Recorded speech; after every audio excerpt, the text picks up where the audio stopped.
আসসালামু আলাইকুম প্রিয় ফুটবল ফ্যান্স।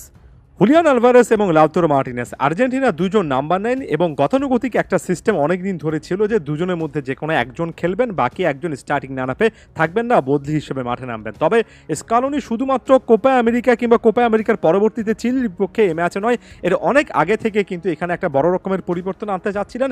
বিশেষ করে লিও মেসি যখন ইনজুরি সংক্রান্ত ইস্যুগুলো নিয়ে ভুগছিলেন, তখন স্কালোনির প্ল্যানটা একেবারে স্পষ্ট ছিল। ক্লিয়ারলি তিনি কিন্তু আলভারেস এবং লাউতারো মার্টিনেজকে একই সঙ্গে দলের সাথে রেখে, বা বলা উচিত স্টার্টিং লাইনআপে রেখে, কখনো 4-4-2, কখনো গত ম্যাচের মতো 3-5-2 স্টার্টিং লাইনআপটা এমনভাবে সাজিয়েছেন। অবশ্যই এখানে দিবালা ইকুয়েশনটাতে চলে এসেছেন, সামনে আরও পরিবর্তন আসতে পারে ফাইনাল থার্ডে দিবালাকে ইনক্লুড করে। তবে এই জিনিসটা ভুলে যাবেন না যে লিওনেল মেসি ফ্যাক্টরটাও কিন্তু যুক্ত হচ্ছে। আর এত কিছুর পরেও এটাও ভুলে যাবেন না যে দিন শেষে একই সাথে আলভারেস এবং লাউতারো মার্টিনেজের একই সঙ্গে খেলার পথটা এভাবে মেসি দিবালার কারণে যতই কঠিন হোক না কেন, আলোচনায় তারা থাকবেন।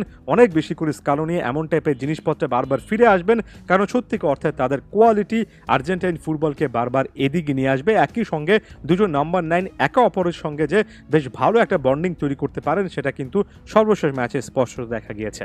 এখানে এসে সতর্কতামূলকভাবে আমি একটা কথা প্রায় সময় বলি, যখন লিওনেল মেসি মাঠে নামেন তখন একজন সেন্টার ফরওয়ার্ডই আসলে অ্যালাউ করা যায় আমার কাছে মনে হয়, এবং সেই জায়গা থেকে হুলিয়ান আলভারেজ বেটার একটা চয়েস হন, কারণ আলভারেজ অনেকটুকু এরিয়া কভার করতে পারেন। তাই মেসি মাঠে থাকলে আলভারেজই হয়তোবা একটু বেশি গুরুত্ব পাচ্ছেন সাম্প্রতিক সময়ে। আবার পাওলো দিবালা যদি মাঠে থাকেন, স্টার্টিং লাইনআপের কথা বলছি, সেক্ষেত্রেও দুজন সেন্টার ফরওয়ার্ডকে একই সঙ্গে খেলানোটা একটা ঝুঁকিপূর্ণ ব্যাপার হয়ে যায়। আপনি যদি তিনজন অ্যাটাকারকে একই সঙ্গে ফাইনাল থার্ডে রাখেন, তাহলে সেখানে খুব একটা বেশি সমস্যার কারণ হয় না। তবে তাদের মধ্যে কেউ যখন উইঙ্গার না হন, তাহলে সেটা একটা বড় রকমের কারণ হয়। আমি আরও একবার বলছি, কারণ আমি জানি কমেন্ট বক্সে অনেকে এটা কমেন্ট করবেন, একই সঙ্গে Paulo Dybala, Lautaro Martinez, Julian Alvarez সকলেই খেললে সমস্যাটা কি? কারণ কাছাকাছি জায়গা ফাইনাল থার্ডে তারা অকুপাই করবেন, কেউই ওয়াইড স্পেসের উইঙ্গার নন, যেটা এক কথায় স্কালোনির ডিফেন্স ফার্স্ট সিস্টেমে খুব একটা বেশি দেখা যাবে না। একেবারে দায়িত্ব নিয়ে বলছি।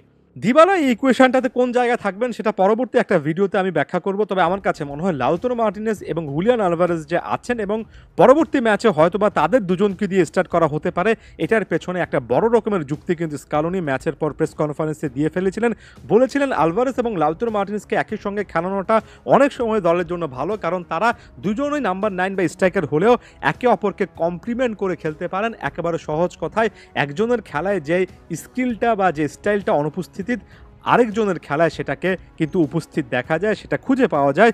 যেটা লাউতারোর মধ্যে নেই সেটা স্কালোনি খুব বেশি করে আলভারেজের মধ্যে খুঁজে পান, যেটা আলভারেজের মধ্যে নেই সেটা কিন্তু লাউতারোর মধ্যে একটু বেশি করে আছে। দুজন যে কন্ট্রাস্টিং দুটো প্রোফাইলের প্লেয়ার, এটা আর্জেন্টিনার ওভারঅল ব্যালেন্সটা ঠিক রাখার জন্য ফাইনাল থার্ডে অনেক বেশি করে হেল্প করে। যেমন লাউতারো মার্টিনেজের কথা ধরুন, লাউতারো মার্টিনেজ এমন একজন সেন্টার ফরওয়ার্ড যিনি কিনা ডিবক্সের মধ্যে তার ট্রিকারিগুলো অ্যাপ্লাই করবেন, যেটা প্রথম গোলের ক্ষেত্রে অসাধারণ একটা ফেইন্ট বা ডজের মাধ্যমে করেছেন। যিনি কিনা তার বডিটার বেস্ট ইউজ করার চেষ্টা করেন, অনেক সময় ফিজিক্যাল ফুটবল একটু খেলার চেষ্টা করেন, যিনি কিনা অনেক সময় ড্রপ ডাউন করে এসে লিঙ্ক আপ করার চেষ্টা করেন, অনেকটাই ডিপ থেকে এসে বলটা নিয়ে সামনে এগোনোর চেষ্টা করেন, এবং একই সঙ্গে নাম্বার 9 এর প্রোফাইলটা তার মধ্যে একটু বেশি দেখা যায়। তবে হুলিয়ান আলভারেজ ভিন্ন টাইপের একজন ফুটবলার, যিনি বল পায়ে না থাকলে তার এফেক্টিভিটি আরও বেশি ভালো দেখাতে পারেন, লাগাতার প্রেস করতে পারেন এ মাথা থেকে ও মাথা, যেখানেই ভ্যাকেন্ট স্পেস আছে, যেখানেই কোনো একজন প্লেয়ারের দরকার আছে, সেই জিনিসটা তিনি কিন্তু সেই স্পেসটা ইউটিলাইজ করতে পারেন। সেটার একেবারে ক্লাসিক্যাল একটা প্রমাণ ফার্স্ট গোলটার ক্ষেত্রে হুলিয়ান আলভারেজ যে অ্যাসিস্টটা করেছেন, সেখানে যে ফাঁকা স্পেস পেয়েছেন, রড্রিগো ডিপল এবং নাহুয়েল মোলিনা অনেকটুকু রাইট উইংয়ে সরে খেলার কারণে সেই ফাঁকা স্পেসে একটা রান মেক করে তিনি কিন্তু ওই যে বললাম যেখানে স্পেস আছে সেখানে মুভ করতে পারেন।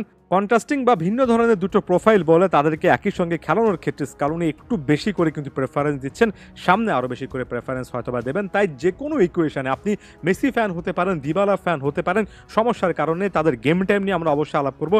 তবে লাউতারো এবং হুলিয়ান আলভারেজকে একই সঙ্গে খেলানোটা এবং এটার পেছনে যে লজিক আছে সেটা উড়িয়ে ফেলবেন না, লাউতারো আলভারেজকে গুরুত্বটাও কিন্তু কমিয়ে ফেলবেন না। ধন্যবাদ সবাইকে।